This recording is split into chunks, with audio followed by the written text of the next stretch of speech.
आवेश उसे कहते हैं किसी एक अन्य शरीर में किसी भिन्न शरीरों के गुणों का कुछ काल के लिए आवेश हो जाए। प्राय लोक में अगर आवेश आता है तो भूत प्रेत का आता है, भगवान का आवेश तो आता नहीं है। लोक में स्त्री पुरुषों के ऊपर आवेश आता है, भूत प्रेत यक्ष राक्षस देव दानवों के आवेश आते हैं, क्योंकि भगवान का आवेश आने के लिए बहुत विशाल पवित्र हृदय चाहिए। जो जैसी स्थिति का होता है उसके ऊपर वैसा ही आवेश होता है।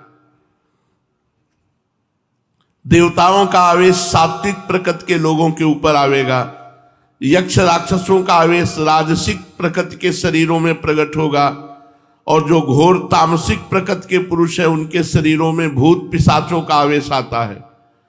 सभी के शरीरों में आवेश हो ये बात नहीं, कभी किसी बिरले ही शरीर में आवेश हुआ देखा जाता है। वो क्यों होता है, किस प्रकार होता है, इसका कोई निश्चित नियम नहीं। जिस देव दानव अथवा भूत पिशाच ने जिस शरीर को अपने उपयुक्त समझ लिया उसी में प्रवेश करके अपने भावों को व्यक्त करता है, नाम जापक के ऊपर नहीं आएगा। एक बार हम एक आश्रम में खंडहर था जंगल में गंगा के किनारे, तो वहां हमें रोका गया कि यहां मत सोना, यहां भूत रहते हैं। हमारा जिद्दी स्वभाव था, जहां रोक दिया जाता था वहां रुकते नहीं थे, देखते थे क्या होगा। तो एक इतनी छोटी सी टार्च और दुप दुप वाली घड़ी, ये दो चीज जरूर रखते थे। तो टार्च रास्ता देखने के लिए, घड़ी समय देखने के लिए कि कितना हो गया। आराम से जाकर के वहां आसन लगाया और लेट गए खंडहर में। कोई भय नहीं रहता था क्योंकि खूब गंगा जी की कृपा थी। गंगा जी की कृपा से भय नाम की चीज नहीं रह गई थी, क्योंकि कदम कदम पे स्मशान लाशें सब तो सब दिमाग में रम गया था, और गंगा किनारे रहते थे इसलिए कोई भय नहीं रह गया था।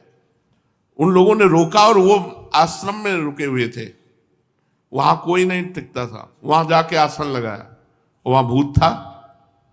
रात्रि के 9 बजे जो ही आसन लगाया और लेटे, ते ही हमारे ऊपर ऐसे जैसे बहुत वजनदार जांघें जिसकी हो हमारे ऊपर ऐसे चढ़ गया। खूब हम चेतना में, कोई सो नहीं रहे थे, ऐसे हाथ किया तो पीछे से जटाएं उस समय भी थी, उस समय तो और घनीभूत जटाएं थी, तो पीछे से हमारी जटा पकड़ ली।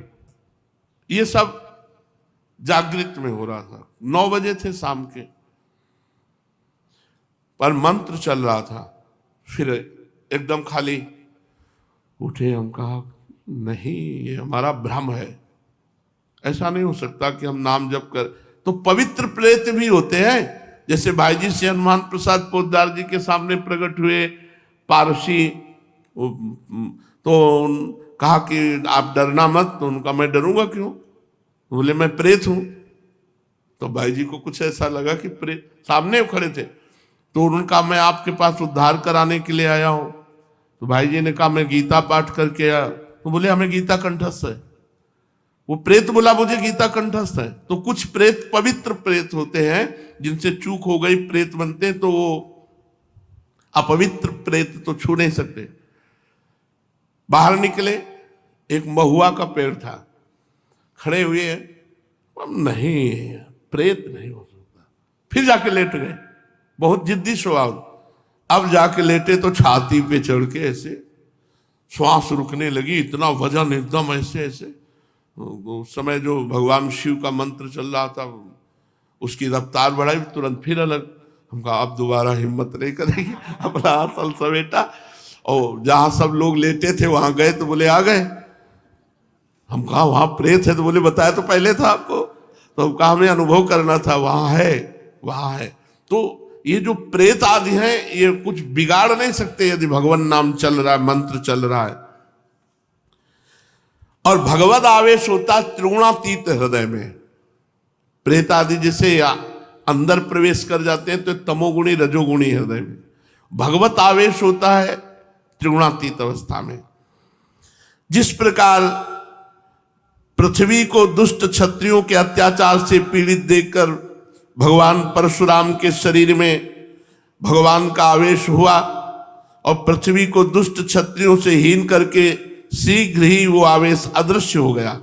फिर परशुराम जी शुद्ध ऋषि बनकर आज तक भी महेंद्र पर्वत पर बैठकर तपस्या कर रहे हैं। इसी प्रकार आवेशावतार किसी विशेष कार्य की सिद्धि के निमित्त होता है, अधिक दिन तक ठहरता नहीं। द्रौपदी के चीर खींचने पर भगवान का चीरावतार भी हुआ था, पर वो थोड़ी देर के लिए द्रौपदी की लाज रखकर वो अदृश्य हो गया।